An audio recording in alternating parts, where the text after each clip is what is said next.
The formal introduction for council member and mayoral candidate David Alvarez.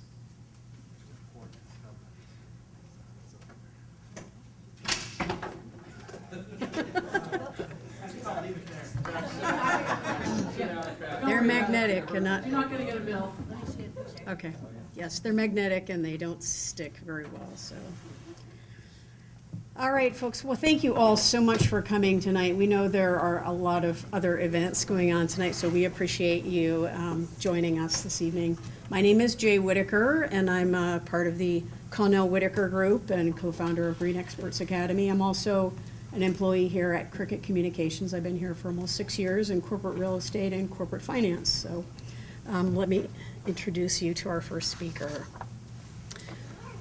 Council member David Alvarez grew up in the Barrio Logan community of San Diego, the neighborhood on the working waterfront that has a long history of environmental degradation, high asthma rates, and industrial residential conflicts.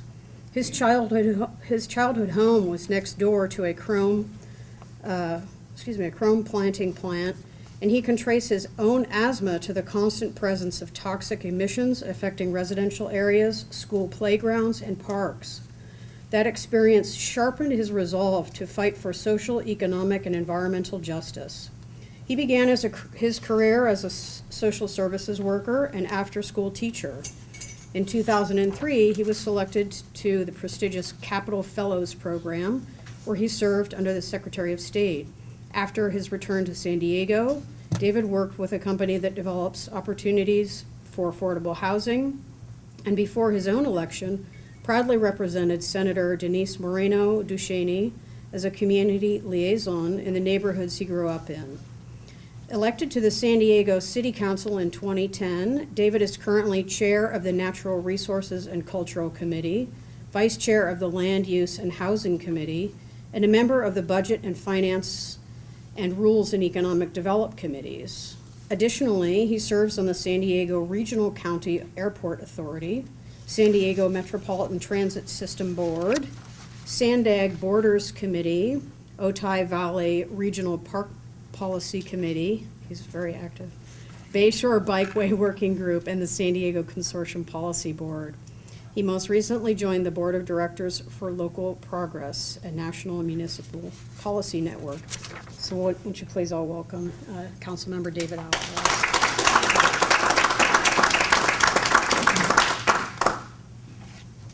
Thank you very much, and I appreciate the opportunity and the invitation.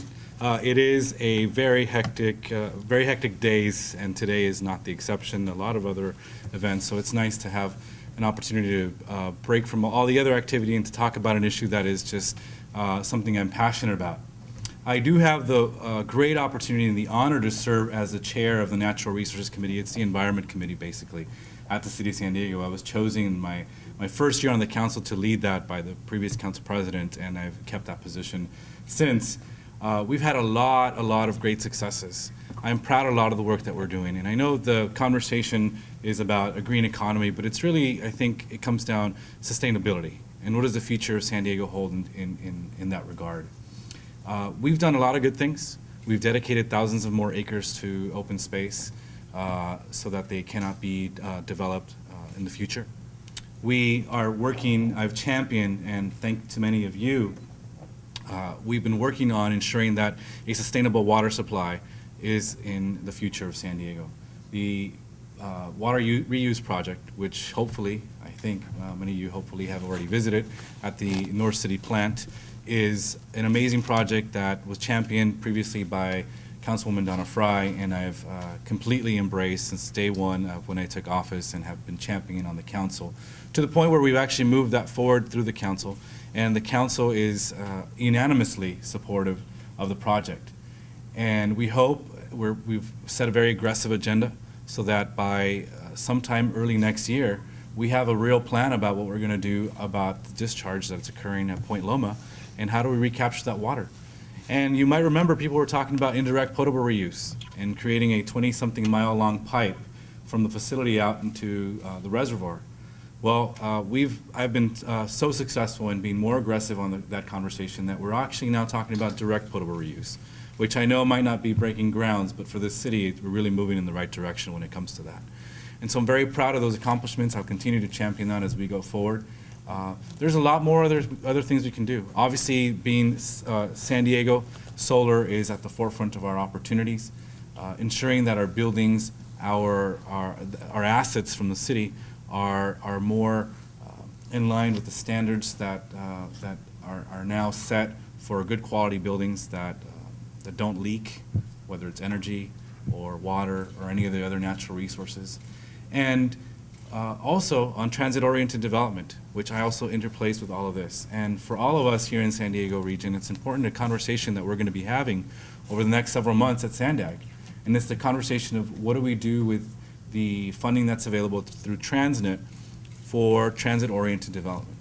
And the city of San Diego has embraced infill development. You're seeing a lot of communities thrive, whether it's North Park, Little Italy, with the infill that's occurring and the smart growth that's occurring. And we got to continue down that path. So we got to ensure that we have a planning department that's strong, and we do right now with a great leader, with Bill Fulton leading that effort. And then we've got to have a development department that is accountable, and that we ensure that we're growing in a smart way. Everybody uses that term, but in a way that makes most sense, where we get folks to be able to get to centers of employment, to alternative modes of transportation. We've moved forward on things like bike sharing programs. For the first time in San Diego, we're going to have that. Deco Bike is coming, and we're actually right now taking public input on our city's website. Please go and visit and talk about where you think we need that last mile, where people perhaps could take the trolley or take a bus. And then that last mile, they could either get home or they could get to work or go from place to place. We're looking for public input to ensure that we make the right decision as to where those locations are. I was getting a little bit to the transit-oriented development discussion that Sandag is going to have. There's going to be a new policy implemented in the next year. And so we need to be part of that conversation, because as San Diego continues to grow in this urban way, we got to make sure that we have resources, adequate resources, whether it's through Sandag or other resources at the state, that fund that type of development that keeps San Diego sustainable and it keeps growing in the future.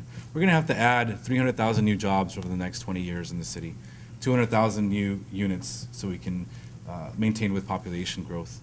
And we're going to have to be really smart about how we do that. And I believe strongly in developing in the inner city, and the communities that I represent, and many communities in San Diego that I hope to represent as mayor, are actually desperate for development along, whether it's major transit corridors or along some very underdeveloped or underutilized commercial corridors. So there's a lot of potential for us to do the right thing in the city, but we're going to have the right leadership to do so. And so I'm very proud to always lead, and will lead the city in a way that makes sure that we are the most sustainable city, that we are the greenest city, that we enact a climate action plan that is one of the most aggressive. That's a pledge that is part of my platform that you'll see in my ballot statement. So it's not something that I take very lightly. I want to make sure that the reason I'm running for office, why I ran for office to begin with, and why I run for mayor, is I'm a San Diegan, born and raised. I love my city. I think we can achieve greatness in the city, but we're going to have some bold leadership to do that. And those are the ideas that I'm putting forward. Finally, I just have to say this, because it's part of this discussion of sustainability in a green San Diego. Let's get people using alternative modes of transportation. As someone who rides my bike to work, I used to a lot more before I was running for mayor. I could do it more often. But it's just, we got to create the bike lanes. We got to put in the infrastructure so that bicycling can become a priority in the city. We are only investing about $500,000 of all of our Transnet money into bicycle infrastructure in the city. One of my goals in my platform is to increase that to $1 million the first year I take office in my first budget. We got to start thinking about these alternatives that are really going to get us at the forefront of doing some innovative things and championing the environment in a way that we deserve. We have some important goals to meet in 2020 and 2035 that the state has set out, and we're really not doing enough to meet the goals, and I think we can do it. I think San Diego's got the innovation, we've got the willingness, we've got the communities that are willing to grow, respecting their decision-making process through the local planning process, but are willing to accept the growth. And I'm looking forward to that being the next generation of change that occurs in our city, and I'd love to be part of that by being mayor of this great city, and I will be part of that in any capacity that I do hold. And so I want to thank you for inviting me, and thank you for having me. Did you want to ask? I have a few minutes for questions. I could go on and on talking about this, but. So David, thank you for the work you're doing, you've done in water, and the attention you're giving to infill and to electric, bikes, how you use electric bike. So my question is, part of the comment, part of the question is, we now have Fortune 500 international corporations have lined up to just put solar on our buildings. And unlike water, which is a pretty expensive proposition, things that we want to do to improve water, in energy, power, we can now generate infill, it's called distributed generation, Yeah. right where it's needed in the city. We can put it up on roofs, we can put it over parking lots, and we can do it for free. I mean, these companies are lining up to do it because the cost of solar, unlike the water situation, the cost of solar is coming down 80%. I estimate Right. that. And there's new financing models with national tax credits, which means companies will do it for free. They'll also do efficiency for free. And I'm top drawer companies. So that the sort of comment / question is, we were right on the cusp of doing this infill, distributed generation at no cost to the city. It's sort of a slam dunk. Our friends at the utility will have to adapt because it means some work with the transmission and distribution. It'll be a challenge, but it's doable. They've done it in Germany times X. Comment / question, will you go forward with that? Infill, distributed generation in south of the 8th. Broadway Heights is starting to do it. So in the inner city, south of the 8th and north of the 8th, will you push that forward? Oh, absolutely. One of the projects that definitely, the answer is definitely yes. One of the things that I've been doing is I've been working with a nonprofit called Grid Solar Initiatives.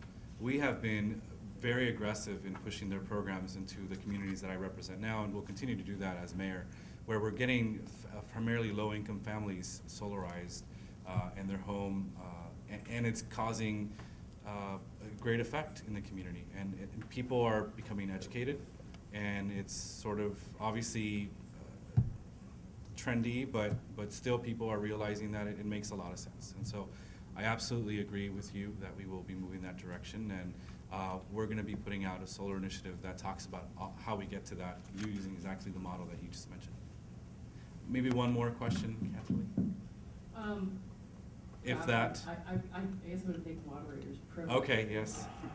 I heard you mention a lot of great pieces, and I really personally appreciated that we're going to become America's how did you put America's Greenest city, yes.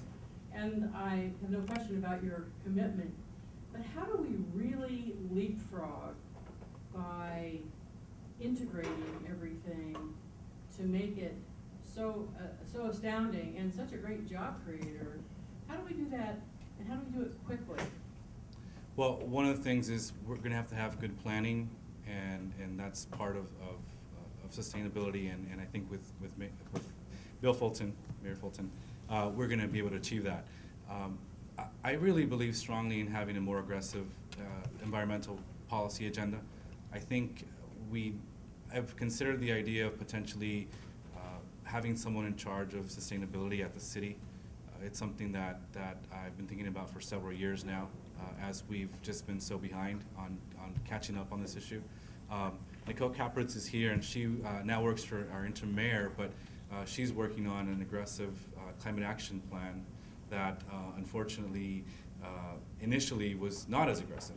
And so we have to live up to the expectations and what we have to achieve with our 2020 and 2035 goals, and the only way to do that is that we start to be aggressive now. Time is ticking, and we don't have a lot of time, and so we need to begin by adopting the plans and then moving forward with all of the other solar initiatives and the water initiatives and all the other things that we can do in the city to achieve the title that I call America's Greenest City. Thank you. I do have to get going. Thank you very much for your time. I appreciate it.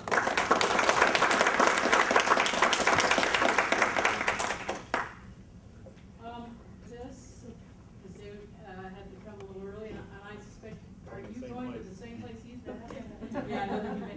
So I think most of us know Bruce Coons for his, I first learned about you from your incredible work and where you prevailed and saved the historical and structural integrity of the bridge going into Balboa Park. And there were other candidates that called to come tonight to speak, and I really wanted to give Bruce an opportunity to do that, just out of deference to the work that you did there. And so with that, Jay Whitaker, who you could get a chance to hear, but she's with Cricket Communications and our small business and a whole bunch of other things, but she's going to do a quick introduction for Bruce Coons. All right, thank you, Kathleen. All right, folks, let me tell you a little bit about our next speaker. Longtime San Diego resident and well-known preservationist Bruce Coons is best known as the president of SOHO, Save Our Heritage organization, and for bringing a successful suite to save the Balboa Park Bridge from massive reconstruction. Bruce accepted his first major position in the nonprofit world in 1998 when he was elected president of the nonprofit, now 44-year-old Save Our Heritage organization. He's been serving as executive director from 2000 to the present. Under Bruce's management and leadership, SOHO is now known as one of the most influential and effective cultural and historic preservation organizations in the nation. For the last 15 years, Bruce has successfully negotiated on behalf of SOHO to promote adaptive reuse of San Diego's historic and cultural resources. He's worked to forge lasting win-win solutions with public agencies, private corporations, and community groups. He's become an effective and persuasive advocate, well known around City Hall and neighborhoods citywide for integrity, honesty, and a truly comprehensive knowledge of San Diego's past and present.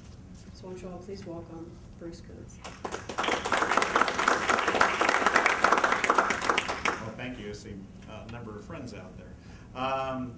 What's the format? A couple of minutes about why I'm running, and then questions and pertinent to the group? Yes. The reason I'm running is I didn't see anybody else who was going to directly represent the residents of San Diego. A lot of people talk about neighborhoods first and communities first, but I don't think they know what that means. What it means to me is when any project or initiative comes forward, and certainly projects that aren't to code or to plan, I'm going to be asking 3 questions before they tell me how great the project is. 1 is what the residents say. 2, what did the community groups and groups like yours say and the planning groups say? And 3, what does it do to improve the quality of life for the citizens of San Diego? And I know you're all about quality of life. And I want to know that before I know anything else about the project. Also, I want to change the mindset at City Hall. I want that conversation front and center everywhere. And I'm tempted to put it above everybody's desk, asking the question, what can we do to improve the quality of life for all San Diegans? I've been here since 1958, and I've seen a constant onslaught on our quality of life. But probably more importantly to this group, it's one of the things that I really want to come out of that. During the Balboa Park fight, and it wasn't just about the bridge, it was about the canyons, the park, and the trees and paid parking and a bunch of other things. Is that I want to create a new blueprint for the future, like based on the Nolan plan and particularly temporary paradise, if you know that document.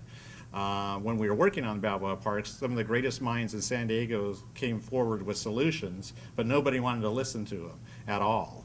And it's about time we created this new document and blueprint for the future, which includes all of our sustainability issues, increasing our parks, preserving them and expanding them, completing the great river parks from the mountains to the sea, and our infrastructure, and jobs and transportation systems, and increasing public transportation system that's reliable and convenient instead of the opposite of what it is now, non-convenient and inconsistent and not there for the most part. Because not in the ability not to use a car could be one of their greatest assets in this region, and we just aren't doing the job. But I want to get all the great minds and the residents together, and we have many of the great minds in this room, and to create this final blueprint so we're doing, planning documents, plan updates, kind of piecemeal, but they're not feeding into a global vision for where we want to take San Diego. We're almost 250 years old. I know most of the aspirations of the people that came before us that are still unrealized. In fact, it was 100 years ago today not today, this year, that George Marston ran for mayor, and he was defeated in the famous geraniums versus smokestacks debate. And we are still paying for that ever since for not electing him. Some of the greatest things that we love about San Diego are because of George Marston. He started Anza Borrego State Park, Torrey Pines State Park, created Presidio Park, and really the first restorations in Old Town and Balboa Park as we know it. And they didn't elect this guy. And like I said, it's just been bad ever since. But I should probably stop there and let you answer questions. I asked some questions. Yeah, on October 7th, there's going to be a massive expansion of Brownfield that's coming before the San Diego City Council. I think the gentleman who was speaking previous to you is likely to vote for that. I'm wondering what your position might be, whether you think an expansion like that does anything to help us in terms of climate action, whether we should not worry about the growing owls and that we have a contract to manage under the MSCP that are going to be harmed and potentially eliminated there, vernal pools straight down the line. So. Well, you gave me the answer to what the question you're asking, and obviously it's not environmentally sustainable to put a major expansion of the airport there, or it doesn't seem to be. I don't know if we can do something in conjunction with Rodriguez instead of doing that would make more sense across the border. But I haven't been a supporter of that. I mean, I've been more. I'm also in the Point Loma, the Peninsula Planning Group, and we've been more concerned with the airport up there. But I certainly will take a look at the environmental documents and make a decision about whether I support it or not. From what you said there, it sounds like I wouldn't be a supporter. Well, second question then. Would you actually support community choice aggregation? Yes. In fact, it's on my notes to talk about that tonight. Good, because that's something a lot of us in the room actually have been working on and hoping that the city moves forward on, as well as the county. Along with that, because I think a lot of things need to happen locally rather than at the state level, would you actually sponsor a moratorium on fracking? I would. I think that fracking's a disaster. But to get back to your other question, I think a public utility set up to buy alternative energy is one of the best ways that we can promote solar energy, because SDG&E is not going to do it. And they're going to frustrate us in any way. So other cities have done it. We're way behind on the community choice aggregation. And I think that's a great way to pool our resources and buy energy that we think is sustainable. Thank you. I'll give somebody else a chance. Anyone else? I'm from the backcountry, so I can't vote in the city election, but how do you feel about importing energy from large-scale industrial wind and solar projects with possibly transmissions with the backcountry divorce? At SOHO, we oppose the Sunrise Power Link, particularly the northern version. We weren't happy about the southern version. I knew I might get that question, but I was glad that you were going to be here, because on our most endangered list this year, we have Anza Borrego State Park that I just talked about on there because of the wind power projects that are planned for the center of the park. Now, they did the one on the south side. I think local generation, and I heard you talk about that before, is the way to go, where we don't have to have these long transmission lines and we don't have to have other environmental damage. And solar seems to be the best way to approach that now, particularly on public buildings and large commercial buildings. But we, as was said as we came in, the price has come so far down. I think we can put it everywhere. And there's problems just having SDG&E as just a distribution company because they build things like the Power Link. But I think that's where they need to go, and we need to be able to purchase the power where we think it's best and for the best prices too. So, and sustainable power. Yes, Lori. First, thank you for your work on some major projects over the years, like EPCO and making sure that historic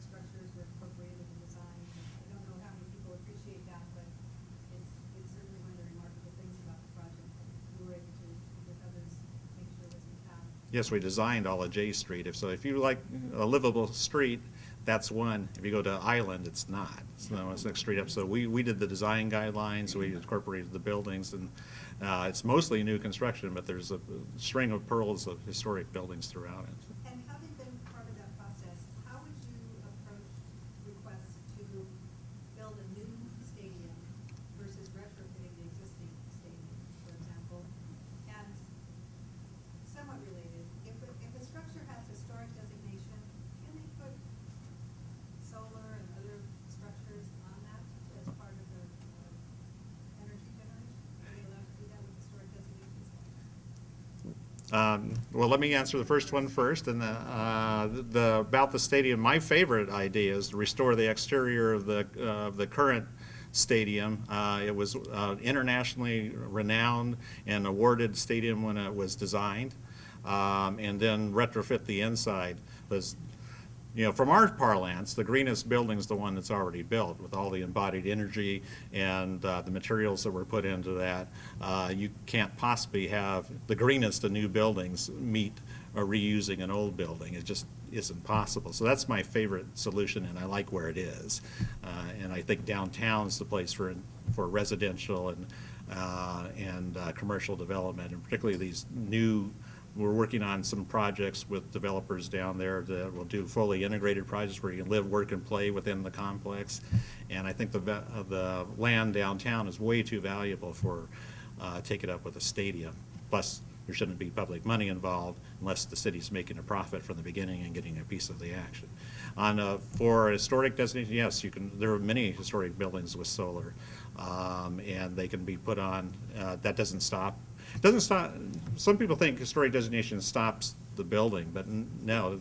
In fact, Western Metal Building is historic, and the ballpark's classified as an addition to a historic building, so we could keep it. So it shows you just how massive the changes could be made. And Western Metal is a perfect example. You could put solar on the roof of that quite easily and quite effectively.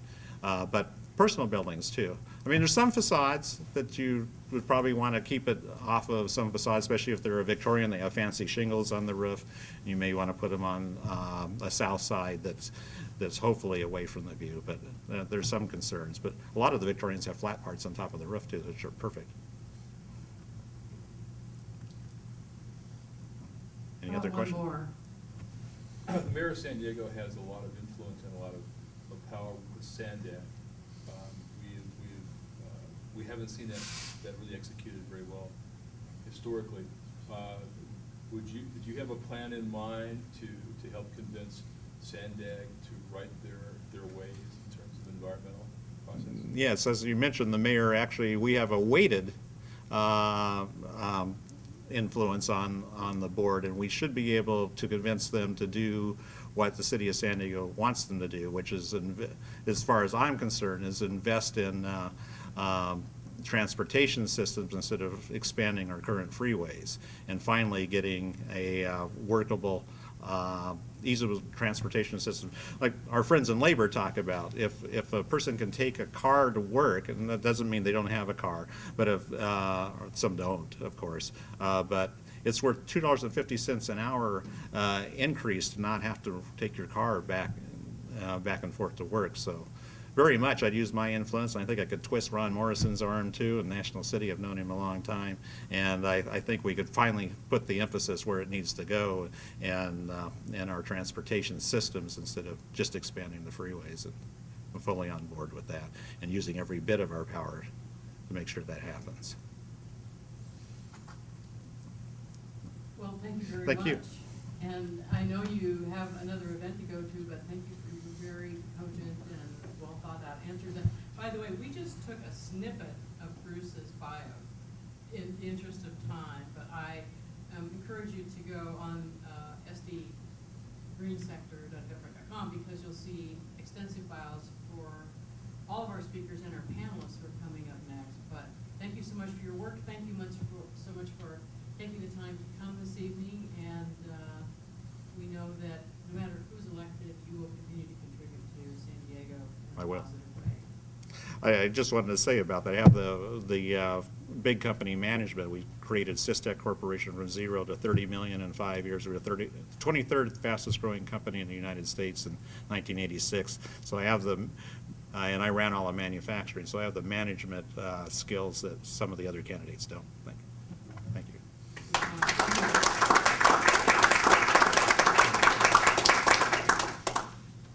So I want to step back a little bit because we started a little quickly because David Alvarez was here a little early. But first of all, I want to give you the reason for this event tonight, and then thanks to people. Because of the trauma, the civic trauma, I could have called it civic trauma, but I thought crisis was maybe a little less disruptive. That we've been told that we're out of. I'm not quite so sure quite yet that we're out of it. I think it's going to take a long time. But in any event, we're going through a major transition, obviously, and in an election that we never, ever planned for. And certainly, now for me, this is just for me personally, and not any organization that I'm associated with. I work with Sierra Club and a couple of others. But for me, the lesson told me what I already had learned from working in the USW with Cesar Chavez when I was a kid, or watching, and listening and reading as an adult about the fact that leaders follow the grassroots if they're any good at all. And what we did was, I felt, some of us, and I think I may have been guilty of this too, was I kind of gave my green vision to the former mayor and said, that's handled. And I think we've seen the instability of doing that. So I don't know that tonight we're going to figure out how do we take ownership of our vision together as a community in an organized way, so no matter what happens in City Hall, at the county, at the state level, in Washington, anyway. And how do we do that? This has been an issue I've seen in San Diego since I moved here. I don't think it's unique to San Diego, but certainly motivated me to bring together community leaders. Doesn't really describe it, because I'm just going to quickly, as we go to the first panel, I would like the first panel to address some questions for a few minutes, up to 5 if you want, but you probably can get it done in less than that. Nicole's like, is he crazy? She's looking at it. But, and answer, give us some of your thoughts about what must we do now in the sustainability sector, for lack of a better term, and there's got to be a better one, but I haven't found it yet, strategically, and how do we do it tactically going forward? What do we insist the government does, and what is it that we must do? And I was particularly pleased when Rob caught wind that I was doing this, and by the way, he's with Wild Shares, not Wild Shares, Wilder Shares, excuse me. I thought Wild Shares was pretty cool, then I spelled that. But Wilder Shares is, of course, his name. But Rob called me, and I hadn't talked to him since the day that he actually left the mayor's suite. And I was really glad that he stepped up and did that, because it takes a little bit of courage, in my view, to and I'm hoping that you'll sort of tell us where we were with some things, like, say, municipal solar, but also give us your views about where we ought to go and what we ought not to do. So let me just, as I said, I'm not giving extensive bios of this very eminent group, but let me just tell you who we have with us, starting with Rob Wilder, who is the founder of Wild Shares LLC and other organizations, and Wilder Shares and other organizations, and played a role in City Hall that I think we're all aware of. Mr. Alan Ball is here. My good friend Alan, who's the chairman of the board of CCSE, still the co-founder of Sustainable Intelligence and a pioneer in terms of, while he was a senior Qualcomm executive, putting solar on the roof of Qualcomm made the entire city pay attention to that whole notion. Bill Powers is sitting over here. He's, among other things, has his own national, if not global, power consulting organization, right? I've been in the Bat Cave with. I like the logo. You like the logo? I think we gotta work on the business development. We'll talk about that later. But definitely extremely well regarded and extremely courageous as well. He's on the executive committee, or XCOM as it's known, of the San Diego chapter of the Sierra Club. I volunteer with Bill on the Run with the Sun committee, and also with Pete Hesapopoulos, who's here. And thank you, Pete, for all you did tonight to bring some folks to the table. Lori Saldana is here. She's the former Speaker Pro Tem. That's Latin, tempore. Which is, was that like the second highest position in government? I was going to joke with term limits, we're all tempore. She was really important. Okay? And this is the sixth or eighth largest, in terms of economic sense, nation state in the world. So Lori's been there, and she's also an educator, I happen to know, and presently she's the chair of the San Diego Sierra Club, which she helped founded many years ago. And she's doing other things as well. I don't know about that. Huh? Thank you, but it's an old organization. I don't think I founded it. I'm at the local chapter. So, no, that goes back to the 40s. So, wasn't around for that. I know you founded something, what was it? Well, Earth Day. Earth San Day. Diego I'm Earth sorry. Day. Yeah, there you go. All right. One of I've those been big busy, ones. it's Earth Day. Okay, whatever she says. I know she helped get us started. And then I'm delighted to have Nicole Capretz here, who's the Director of Environmental Policy. Do I have that right? I was gonna say, I can't wait to see what you say about it. Well, Yeah, that's all right. Nicole is one of the most awesome advocates. Oh, there you go. I have had the pleasure of meeting in town since I moved here, and she's now working in the office of the interim mayor Todd Gloria, as chosen Director of Environmental Policy. So we can't think of a better person to be advising.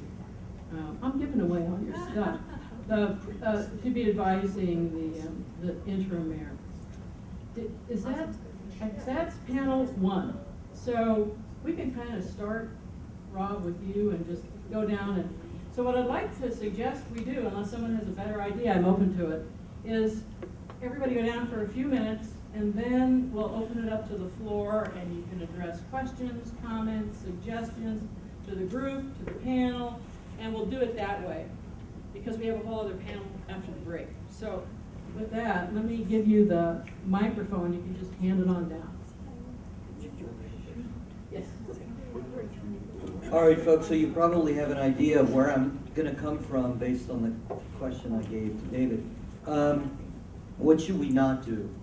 Oh, and let me just preface this by saying I know and I love every single person on this panel.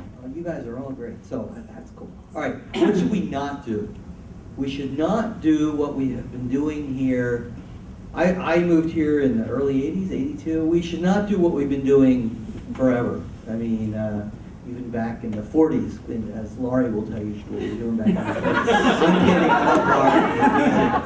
love Laurie. She's wonderful. She can tease me. So that's right. There's a painting that's getting older. So the point is, we have this huge change in solar. I've got this long speech I'm not going to give you. I'm just going to give you the skinny here. Solar has come way down. It's come way down in Germany. It's come way down in China. It could get less expensive here if we reduce things like soft costs, which is a function of government, and that will be the province of the new mayor. Lots of things the mayor can do. So for example, the new mayor can move us from a, ready for this, let me take a breath, climate mitigation and adaptation plan to, as we have, I'm gonna not steal the thunder here, we have a wonderful spokesperson about that. Nicole can tell you our climate action plan, which is much more aggressive, and we're starting down that path, thank goodness. So there's things we don't want to derail the train, and that's one, the CAF we don't want to derail. Solar, we should, and there's absolutely no reason we don't put solar on every rooftop that we can. Now, historic buildings, let's keep them looking nice and historic, but there's so many buildings. And some of them are, the city, I began to inventory it when I was in the mayor's office. There's all kinds of crappy old roofs that need to be replaced. Guess what? Solar is so cheap now that companies will come in, big companies, reliable companies, and replace the roof for free as part of putting on solar. I mean, I was looking at doing all kinds of things that were no cost to the city. So what we should not do is what we've been doing forever. That was stupid, because solar has changed. And when Donna first came in, we're gonna have Donna on panel 2, I said, oh, mate, I asked her, can we debate wind? So I won't talk about wind. If Donna wants, we'll have that debate. So let's just only talk about DG, fair enough, which is what I want, because I love that.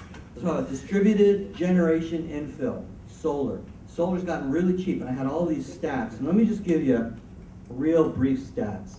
So, let's see. I can't do it on the fly very well, so I shouldn't try. But I'm going to try anyway and do it better. All right, so Germany. So what you're going to be told is that we can't do a lot of solar, we can't do a lot of intermittent renewables here because it will screw up the grid. But here's the thing. In Germany, they cranked out 5.1 terawatt hours. That's an enormous amount. This is Germany with the solar resources of Maine, you know, gloomy Germany. It's not the Southern Europe. 5.1 terawatt hours of solar, that's amazing.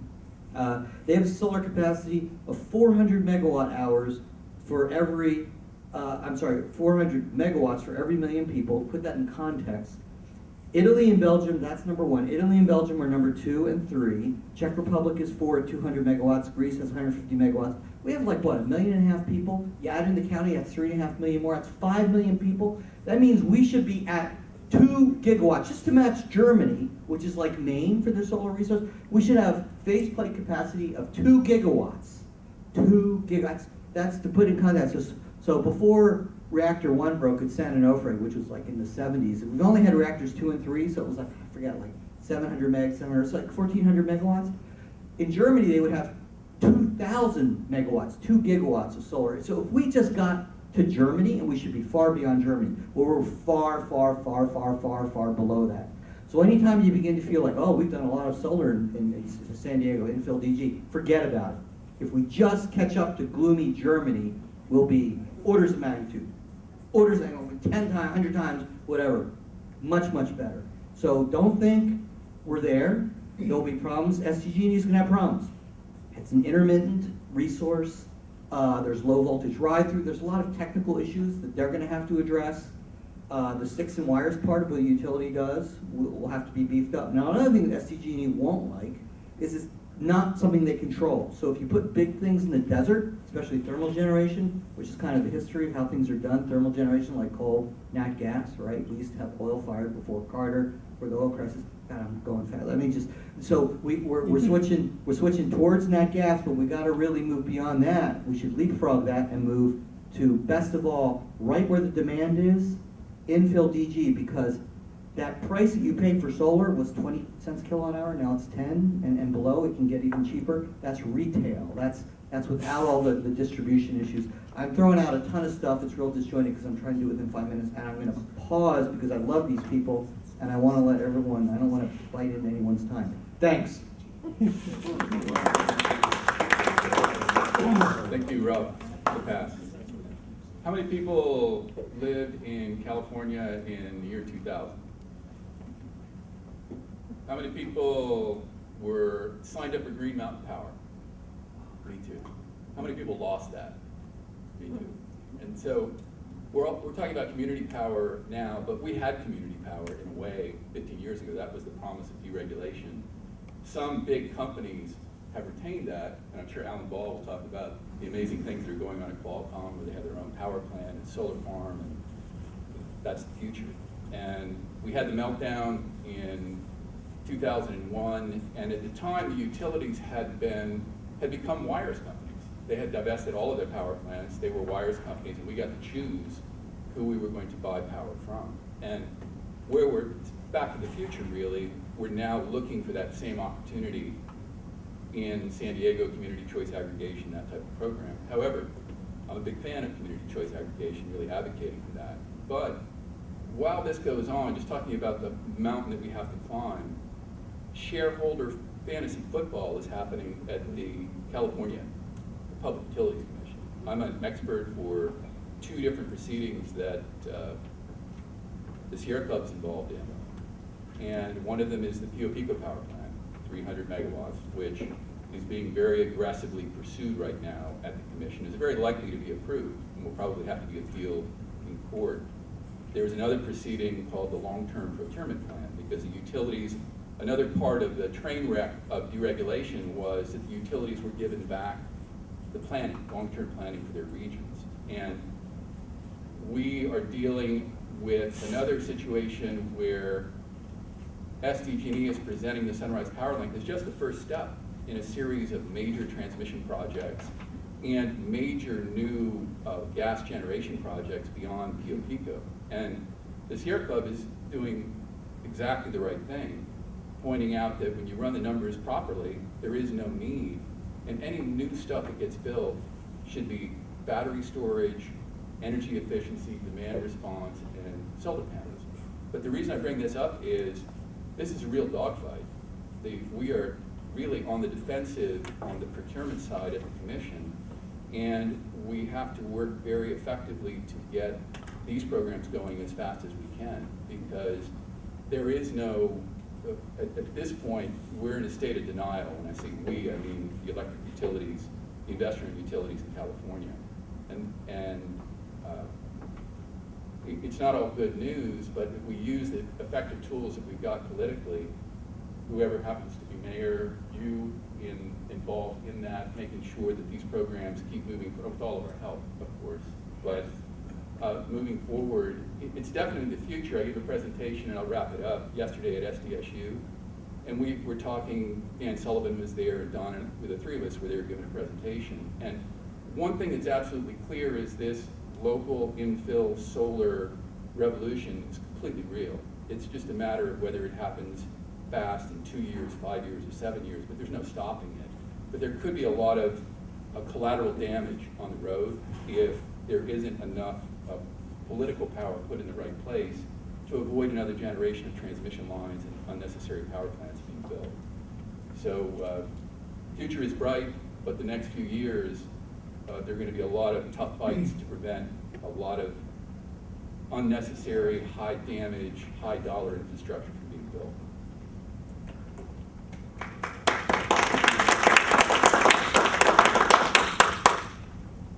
Okay, so I'm trying to get the right context for my comments. I guess I would say that I'm in the unique position where probably most people know me as an advocate or an activist on the outside. And some people know that I did work on the inside. I worked at City Hall for Donna Fry for 5 years. So I've kind of had both the inside, outside experience, and I'm very familiar and have kind of owned both how to operate on the inside and on the outside. And so in terms of where we go from here, I guess, from my perspective, it's, says our Chavez model of organize, organize, organize, and, it has to be very strategic. And I think what's critical is that there is a vision that's steadfast and simple, that really resonates with kind of a broader audience. And I think certainly on the green energy front, on the solar front, we've kind of mastered that. I think on the larger climate change front, we have a ways to go. But I think when you have a large group of people that are unified and just, kind of have a targeted message and outcome that they're seeking, the more successful you can be. I also think it's, I think anybody who's been to City Hall in the last few weeks and has met with me and is, pushing their agenda would say it is obviously incredibly important who is, hitting the buttons and making the decisions. I mean, that you can't, obviously that's just on the face obvious. You gotta have the right elected official in office. I would argue it's as important to have the right staff person in that office. Because for me, the reason Todd Gloria reached out to me is because he knew I knew City Hall, right? He's there for 5-6 months. He doesn't have time to, get somebody seasoned or to have somebody learn who the people are at City Hall or how you get things done. He needed somebody who knew on day one what to do, and that was my strength. And so, to his credit, I will have to say, Todd is, probably on the more moderate level than I am personally, and that's okay, but I think he has said publicly that he wanted to move Bob Filner's agenda forward, at least like 95%. That's something he said. And I think he's sort of been true to that, and I think, I can go into detail, but the amount of latitude I've been given, the number of initiatives I've been able to move forward in 3 weeks is monumental. I mean, I'm drowning. I'm like barely, able to stay afloat because there's so many issues to manage. But at the same time, it's like a dream come true because I know what the goal is, I know how to get it done, and I know who to bring in to help. So it's an incredible opportunity, and obviously, I'm personally invested in who becomes the next mayor because of that, because there is no denying the power of a strong mayor. It is, I'm learning more and more on the inside how the power that exists. So I really, I think it's been obvious that it's going to be really important to see who wins, and I'm going to support somebody that I believe can be the right progressive candidate.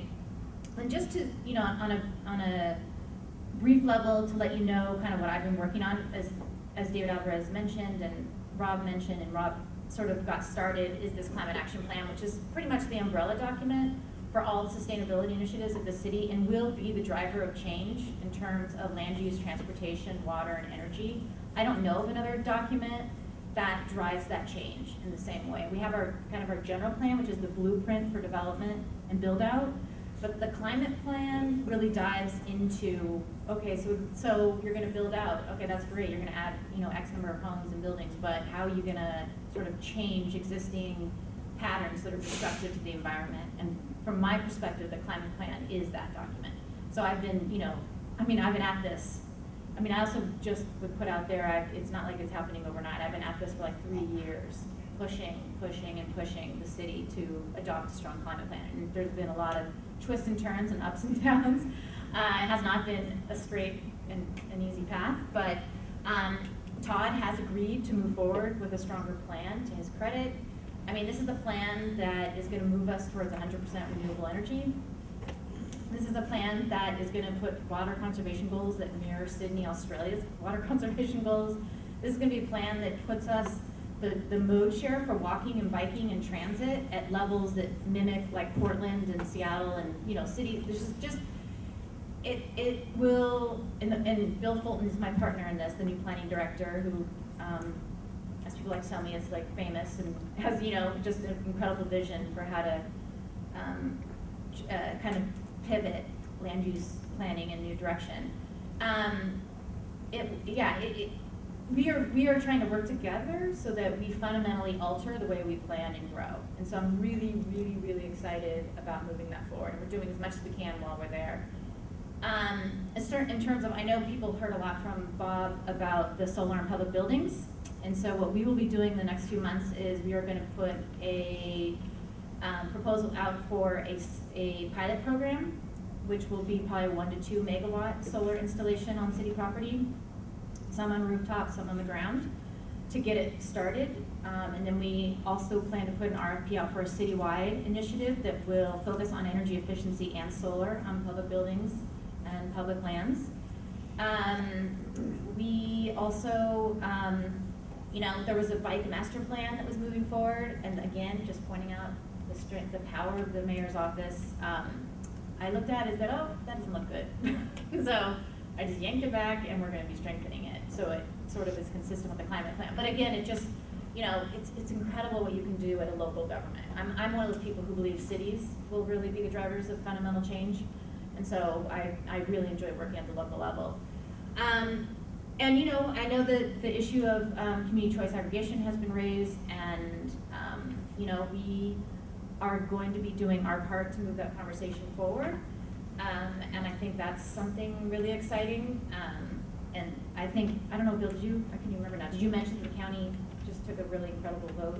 I did not. Yeah, just yesterday, the county of San Diego took a vote. They were adopting it was a broader energy policy, right? And one of the core elements, though, is to do a feasibility study on community choice aggregation, which is, no? Why is it? Not a feasibility study. They approved Oh.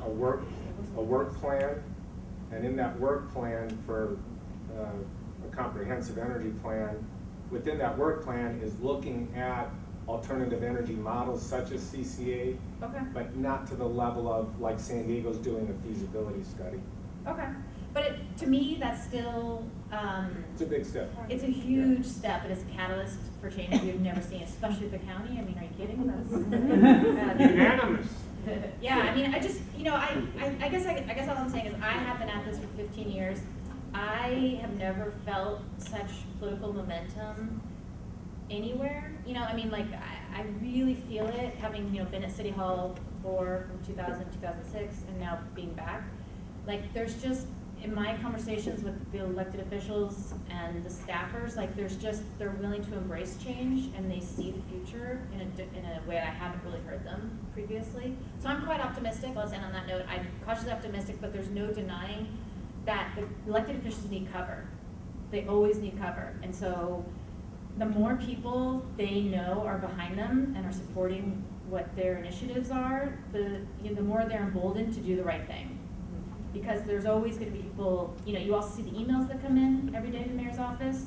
So for as many people, like, we are pursuing the plastic bag reduction ordinance, for as many people in North Park who are like, woohoo, there are just as many people, I won't say where, but there are just as many people who are saying, this is the worst idea I've ever heard.